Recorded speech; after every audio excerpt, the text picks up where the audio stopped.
하나님 말씀 요한계시록 17장 7절에서 마지막 절까지입니다. 신약성경 416면입니다.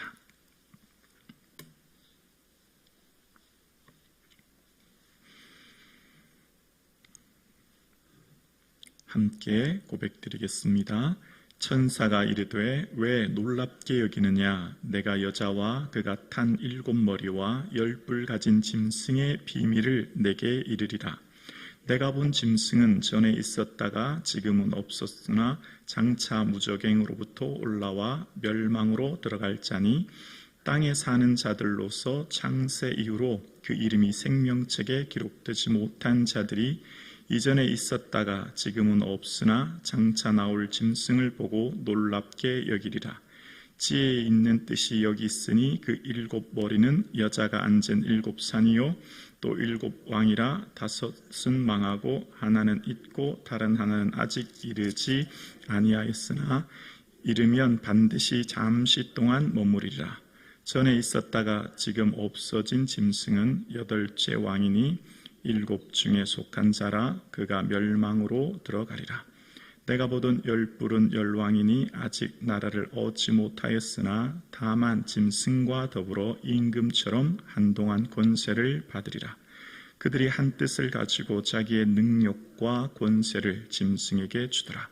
그들이 어린 양과 더불어 싸우려니와 어린 양은 만주의 주시요 만왕의 왕이시므로 그들을 이기실 터이요 또 그와 함께 있는 자들을 곧 부르심을 받고 택하심을 받은 진실한 자들도 이기리로다.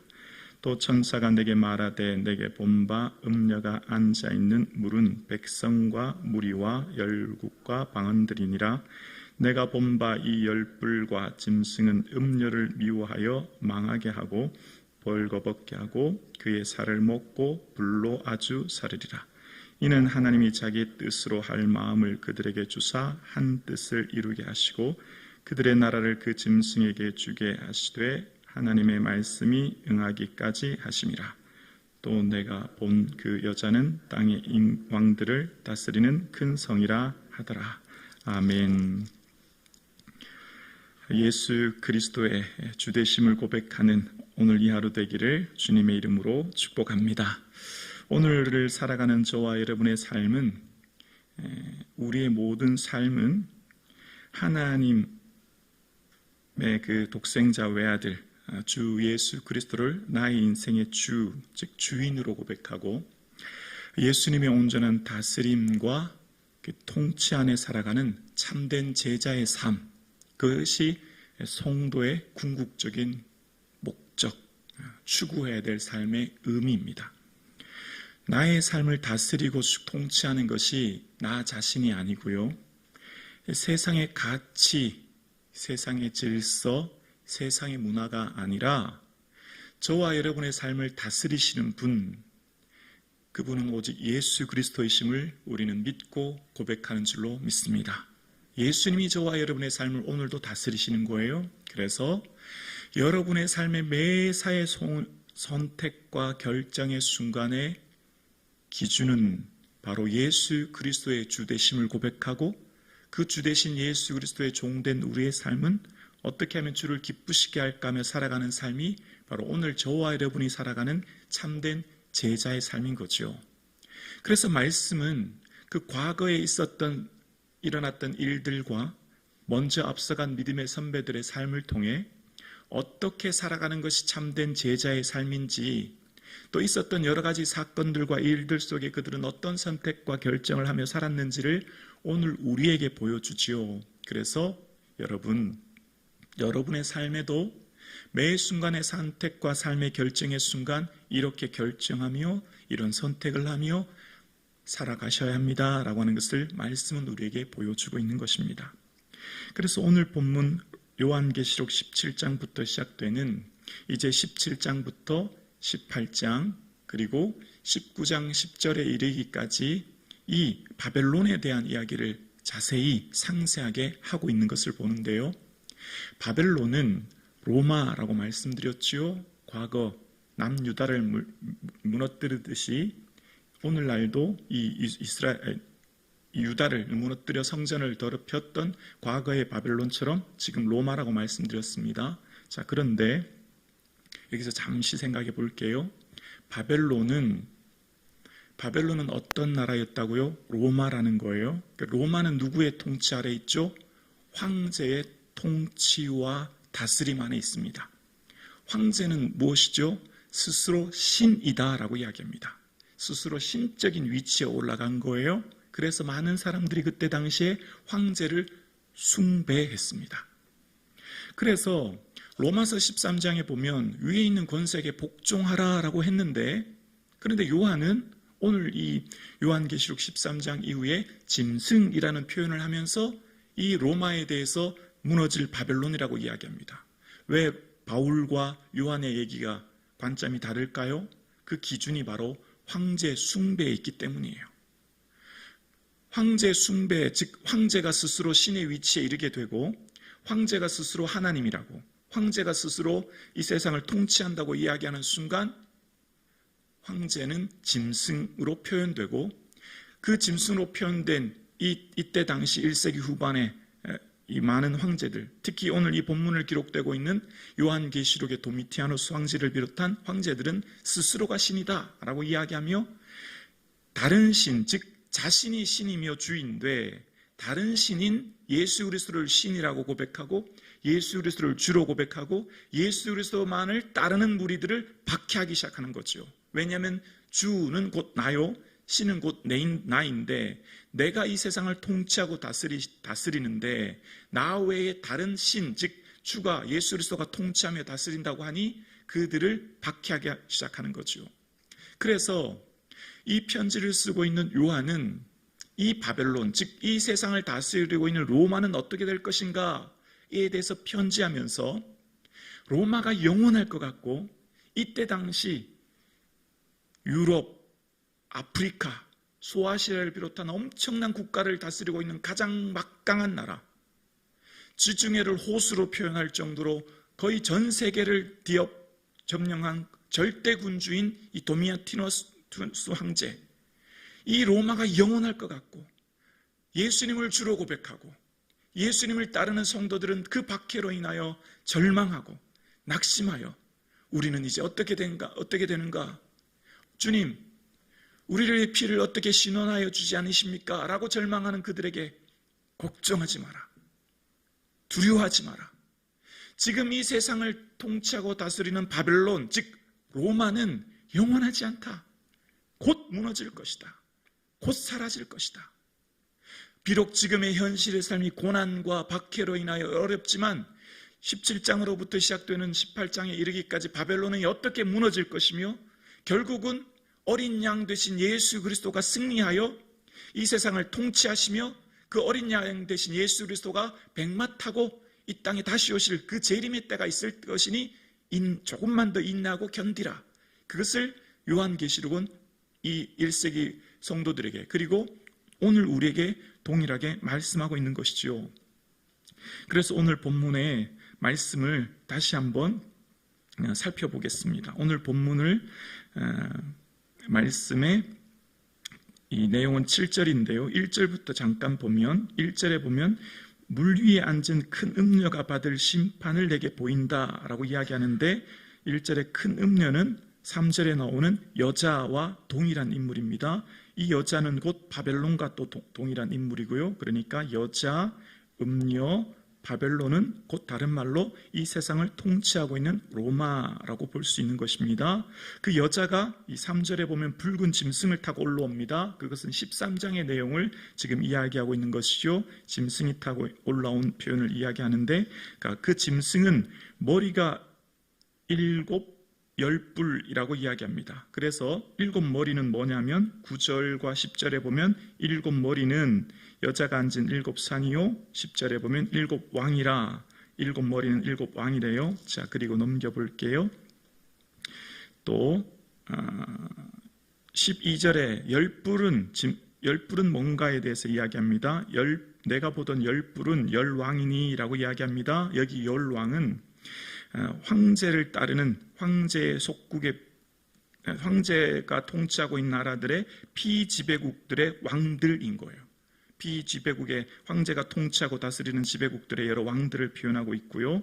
자, 그리고 아까 조금 전에 있었던 이 음녀가 앉아있던 물은 뭔가의 표현에 15절에 보면 천사가 내게 말하되 내가 본 바 음녀가 앉아있는 물은 백성과 무리와 열국과 방언들이라. 아까 큰 음녀가 물 위에 앉아있었다고 하는데 그 물은 여러 열국을 이야기한다는 겁니다. 자, 그러면서 16절을 한번 볼게요. 16절에 내가 본 바 이 열불과, 열불은 조금 전에 뭐라고 그랬죠? 피지배국의 여러 왕들이라고 그랬습니다. 열불과 짐승, 여기서 짐승은 로마 황제를 말하는 거예요. 짐승은 음녀를 미워하고 망하게 하고 벌거벗게 하고 그의 살을 먹고 불로 아주 사르리라. 자, 그런데 오늘 16절은 굉장히 우리를 좀 혼동하게 합니다. 짐승이, 로마 황제가 음녀 바벨론 같은 의미라고 말씀드렸죠. 짐승이 음녀를 미워하고 무너뜨린대요. 조금 이상하지 않습니까? 짐승이 누구라고요? 황제인데 황제와 로마는 운명 공동체 아닙니까? 그런데 웬일인지 이 짐승이 음녀인 바벨론을 미워하고 무너뜨린다, 이런 표현이 오늘 본문에 지금 이야기하고 있는 겁니다. 조금 우리를 혼동스럽게 하는데요. 자, 이런 내용입니다. 짐승은, 즉 황제는 자신의 뜻과 목적을 이루기 위해 바벨론이라고 하는 것을 이용할 뿐이에요. 바벨론을 이용하고 그래서 자신의 목적을 다 이루어서 결국은 버리는 겁니다. 그리고 그 짐승은 계속해서 남아있는 거예요. 그래서 잠깐 오늘 성경 넘겨보시면 19장 19절에 보면 이런 내용이 나와요. 19장 19절에 보면 또 내가 보니 봄에 그 짐승과 땅의 임금들과 그들의 군대들이 모여 그 말 탄 자와 그의 군대와 더불어 전쟁을 일으키다가 라는 내용이 나옵니다. 그러니까 이 바벨론은 이 19장 10절까지 무너지고 사라지는데 백마탄 11절에 예수 그리스도께서 다시 오시는데요. 그때 이후에 짐승은 아직까지 남아있다라는 표현을 씁니다. 자, 저를 봐주실래요? 바벨론은 이미 멸망하고 사라졌다는 거예요. 근데 뭐가 지금 아직도 남아있다고요? 짐승은 남아있다는 거예요. 자, 그래서 잘 보세요. 짐승은 이 세상을 통치하고 다스리는 존재인데 그것은 표면상으로 나타나 보이는 존재일 뿐 아니라 심층적으로 세상을 움직이는 어떤 존재와 힘인 것입니다. 그래서 이것은 영적인 존재이기도 하고 현실로 드러나 보이기도 하는 존재인데요. 이 짐승은 배후에는 사탄이 있는 거예요. 지난 시간 13장에 기억나시죠? 이 짐승이 용에게 권세를 받았다고요. 그래서 이 짐승의 무리를 사람들로부터 따르고 그 가치를 따르게 하는 것이 로마 바벨론이었어요. 그래서 짐승을 따르는 로마 바벨론은 그 가치는 때로는 로마라고 하는 그 나라는 다른 곳으로도 등장하죠. 로마라고 하는 절대 가치는 과거에는 애굽이었고, 애굽이 어떤 나라였죠? 파라오, 똑같죠? 황제. 파라오의 가치를 따르는 나라가 과거 이집트였죠. 애굽이었죠. 그런데 이후에 애굽은 무너졌죠. 그 다음에 또 어떤 나라가 섰죠? 아수르와 바벨론이었죠. 바벨론 이후에 헬라와 로마였죠. 그러니까 짐승이라고 하는 것에 따르는 여러 나라들은 보여지는 다른 양태일 뿐인 거예요. 짐승이라고 하는 것을 따르는 것은 이 세상의 가치일 수도 있고 사람일 수도 있고 문화일 수도 있고 국가일 수도 있는 거예요. 그래서 오늘 우리를 다스리고 통치하고 있는 것이 무엇인가? 그것이 곧 짐승일 수 있다는 겁니다. 우리를 다스리고 통치하는 게 어제 말씀드렸죠? 자본주의 사회에 다스리는 게 뭐예요? 돈이에요. 사람들을 통치하고 다스리는 게 뭐예요? 돈이죠. 자본이죠. 가치죠. 이 세상을 통치하고 다스리는 공통점, 가장 막강한 힘은 돈이라고 할 수 있죠. 이처럼 이 시대 짐승이라고 대변되는 가치, 국가, 사람, 문화라고 하는 여러 가지 양태로 나타날 수 있는데 과거에는 로마 제국이었지만 오늘날은 자본주의일 수도 있고 다른 가치일 수도 있고 문화일 수도 있는 거예요. 오늘 예배드리시는 저와 여러분의 삶에도 내 삶 가운데 무엇이 나를 다스리고 통치하는가?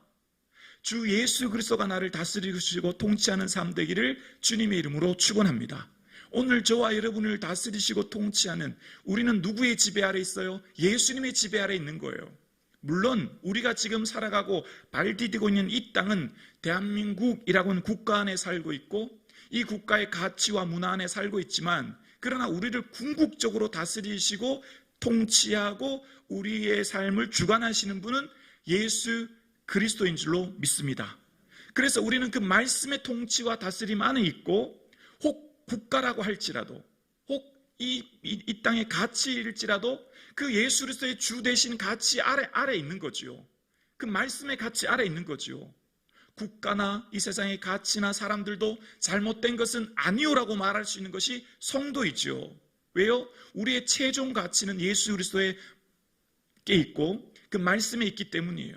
그래서 그 예수 그리스도의 말씀의 가치 안에 세상의 통치와 방식이 말씀의 가치와 다르면 아니오라고 말할 수 있고, 또한 그것이 잘못된 가치에서는 그 가치를 따르지 않은 삶을 사는 것이 제자의 삶인 것이죠. 그래서 궁극적으로 이 요한계시록에서 말하고 있는 것은 바벨론은 영원하지 않다. 황제의 그 힘 막강한 것 같지만 결국 무너진다. 그리고 누가 이긴다고요? 14절에 보면 14절에 그들이 어린 양과 더불어 싸우려니와 어린 양은 만주의 주시오 만왕의 왕이심으로 그들을 이기실 터이요. 또 그와 함께 있는 자들 곧 부르심을 받고 택하심을 받은 진실한 자들도 이기리로다. 어린 양 대신 예수 그리스도는 온 세상 모든 만왕의 왕이요 모든 세상을 주관하시는 주라는 거예요. 1세기에 로마 도미티아누스 황제로부터 재산을 몰수당하고 심지어 생명까지 잃어버리는 극심한 박해 상황 가운데 어린 양 대신 예수 그리스도가 이길 것이며, 그 예수 그리스도를 따르는 사람들, 예수 그리스도의 주되심을 고백하며 믿는 성도들, 결국 당신들이 승리할 것이니 두려워하지 말라는 거죠. 오늘 예배드리신 저와 여러분의 삶을 예수 그리스도가 이 세상을 통치하고 다스림을 우리는 믿습니다. 우리 눈에 보이는 이 국가, 이 민족, 온 열방도 결국은 하나님께서 창조하셨고 오늘도 통치하고 계시고 결국 다시 오실 그분을 우리는 믿습니다. 그래서 우리는 우리의 주인은 오직 예수 그리스도요, 우리는 그 주되심을 고백하며 살며 우리의 모든 가치 판단은 말씀에 있고 그 말씀 따라 살아가는 저와 여러분의 삶 되기를 주님의 이름으로 축원합니다.